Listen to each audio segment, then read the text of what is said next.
माफ़ कीजिएगा, क्या मैं आपसे बैठकर कुछ देर बात कर सकती हूँ? लाजिम है क्या? हो भी सकता है। अच्छा, आप कहिए, फिर मैं सुन रहा हूँ।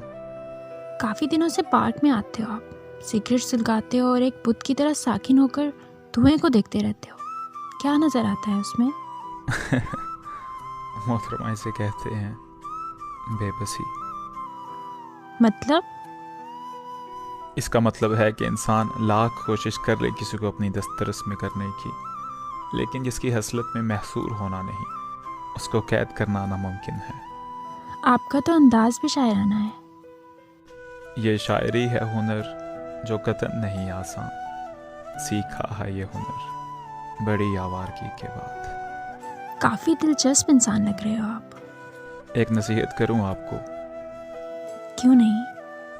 आपको कभी भी कोई इंसान मिले और कहे कि मैंने अपनी ज़िंदगी को तबाह कर लिया है, तो उससे दोबारा मिलने की कोशिश मत कीजिएगा।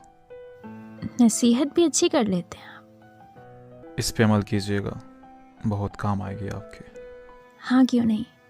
अच्छा, मुझे अब चलना चाहिए। ज़िंदगी रही तो कल फिर मिलेंगे यहीं पे इंशाल्लाह। फ़ी अमानिल्लाह। फ़ी अमानिल्लाह। मोहतरमा, जाते हुए एक बात सुन के जाइएगा। मैंने अपनी ज़िंदगी को तबाह कर लिया है।